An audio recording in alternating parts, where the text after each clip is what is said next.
Hello everybody, welcome back to the channel. This is Sunday on our channel where we talk about all things sci-fi, fantasy, and comic book related. And today we've got to break down the latest episode of Creature Commandos and let you know where we think the series is going from here. So let's jump right into it. Alright everybody, so Creature Commandos, if you haven't started watching it, has been a pretty amazing series.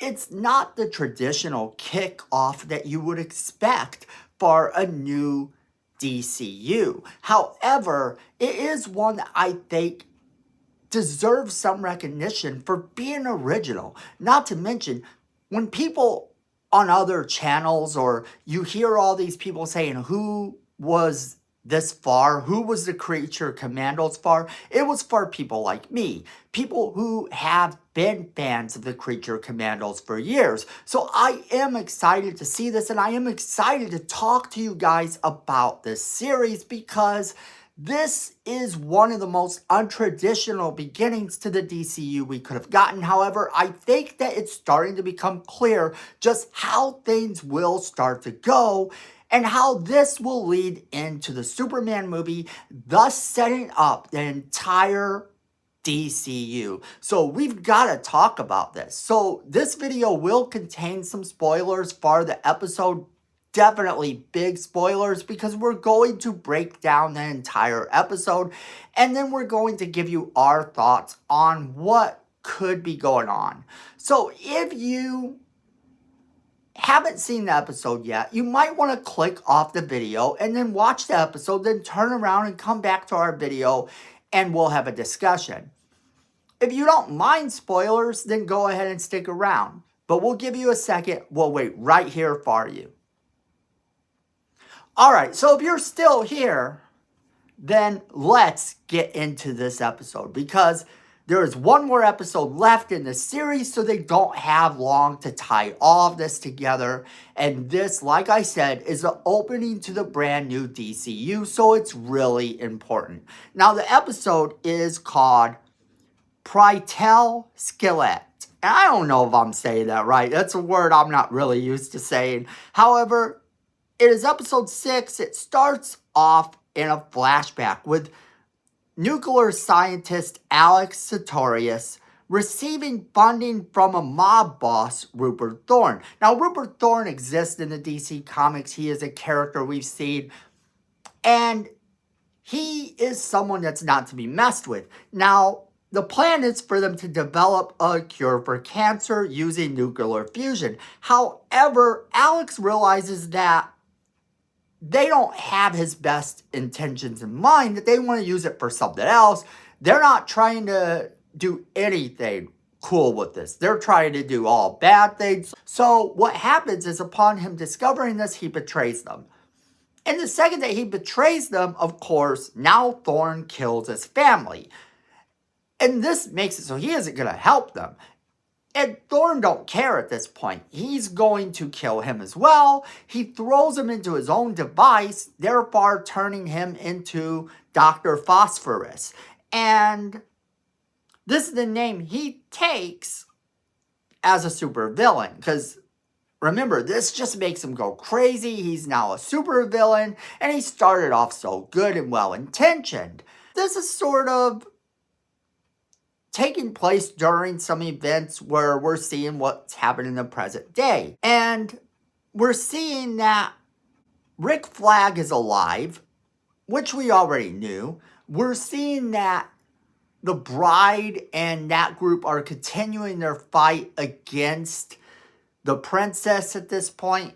The Princess is going after them. They're sort of all separated and hiding during this episode. What happens is Dr. Phosphorus actually sneaks into this house and meets this little girl. Now, at first, you're wondering what's his intentions here. Is he going to hurt this little girl? Is he going to kill her? Of course, he doesn't. He ends up having visions of his own daughter and how much he sufferd. So we get another flashback, and this flashback is the best because once he becomes the meta-human villain, Dr. Phosphorus, he kills Thorne and takes over his criminal empire. Until, however, he is captured by none other than Batman. That's right, this show just gave us our first look at Batman, and it is insane. Because a lot of people have speculated on just how Batman's going to look in a live action version now that we've seen the silhouette. Because the silhouette looks tough.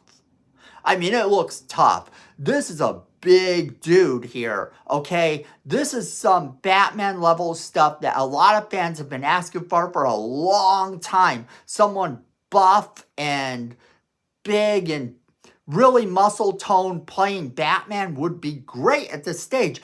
There are so many people that could play Batman at this point who have the muscles to pull it off, but James Gunn said that he's not committing to the look that we're seeing here because it's very silhouetted. Some things could change. He hasn't committed to the gray suit. He hasn't committed to the underwear being over the tights. That hasn't been something that's been confirmed yet. However, in this shadow, in this silhouette, we're getting a look at kind of what he should look like, and it's a little bit exciting. Because now we know Batman exists in this universe, which we already knew, but we also know that Batman has come for an enemy. Batman has actually made an impact already before we even see Superman in action. Batman has made an impact. And James Gunn, this is not lost on him. He says that Batman is perhaps the most iconic member of the DC family, that pretty much he has been a fan of Batman as well. Now, James Gunn isn't going to write the new Batman movie, so we can sort of trash that right now, that idea that James Gunn is going to write that. You might hear people start to say that, oh, this is going to be James Gunn's version of the character. No, ultimately, James Gunn does get some input. Same as Peter Safran. However, what ultimately becomes of the Batman character is going to be dependent on the script and the director and writers and producers that ultimately are the ones in charge of the Batman Brave and the Bold movie when we get it. And that's what we have to realize. But moving on from that, that is awesome. I wanted to stop and talk about that for just a second, but we have to move back on to the episode. So Batman captures him. We don't get to see Batman capture him, but we get to see Batman's silhouette.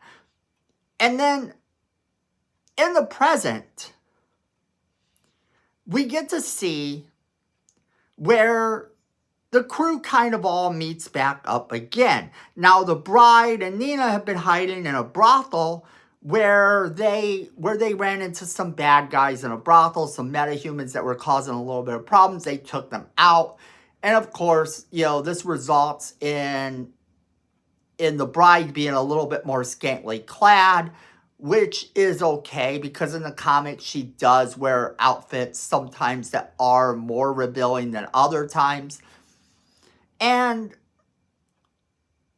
it also finds Weasel escaping into a forest where he befriends some wolves before leaving them to actually find the princess. Now, the thing that is important here is that Weasel's scene is a callback to him rescuing those kids, and we get to see that kind of play out in his head. So they actually take time in this episode to not only talk about the character of Dr. Phosphorus, but to kind of continue what we've learned from these characters. Their motives are becoming more and more clear, and we're getting a better look at them as heroes as the series progresses. And now with us having one episode left, we have to see how this ends. The princess assembles her forces, and Task Force M reunites right outside of her castle. Like, they're going up towards the castle now. They're ready to fight. And that's where the episode ends. Now, we have to talk about this because for people who don't know, this is not the first time that Poco Stan has appeared in DC Comics. So this is not the first time we've seen this country that this has taken place in. And we know that there are other countries around there that are sort of attacking and maybe putting them in danger. And with the Superman trailer, it gets revealed that there is something going on. Now, Pogo Stan is not a part of this particular little Superman trailer. However, I wouldn't be surprised if it plays a little part in it, or whatever happens here leads to other events, because ultimately that's what we know about the Superman project, is that he is going to be helping another country as well.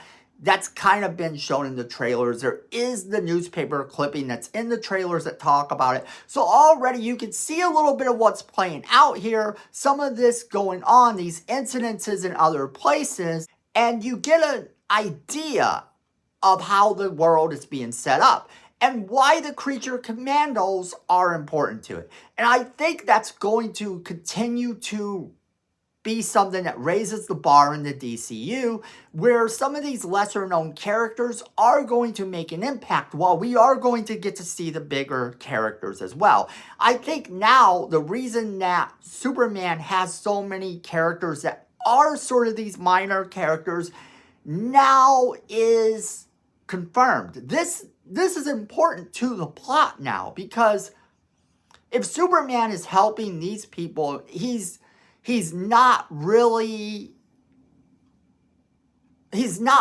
doing well with how the other superheroes are handling things, because they are more corporate. Someone pointed out to me that this is very much like Superman versus the Elite. And I could see the references here, because it definitely sort of plays out like that. Now, Superman Elite is an animated movie that appeared not so long ago. And it was available on Tubi up until the time that this trailer came out. So maybe there's something to that they're going, hey, we're borrowing from this, borrowing from some of this and some of that. And that could be really, really exciting, because you could definitely see some references in that little movie if you decide to watch it. If you're into DC animation, then I recommend you check it out, because that is a good movie. And it also does sort of seem like they are borrowing elements of it from that as well. So that's exciting. It sets up some nice things going forward and could definitely lead into some cool things. But that is where I'm going to leave it off to you guys. I want to know what you guys think. Did you see this episode? Did you like this episode? And what do you think of our first look of Batman, by the way? How cool does he look? Do you like this look? Do you hate this look? And do you think that what they're setting up here is going to matter in the long run? As always, we want to hear from you guys, so make sure you are sharing this video with all of your friends. They're going to want to be a part of this crazy conversation as well. And then don't forget to hit that like button. It's free. It helps the channel. We really do appreciate it. And then Miko says we need more subscribers. And look at this face. You don't want to disappoint Miko. So go ahead and hit that subscribe button. Hit that notification bell while you're down there so you don't miss a single video we do. And then friends, at the end of the day, I know it, you know it, and Miko knows it. Fandom is family.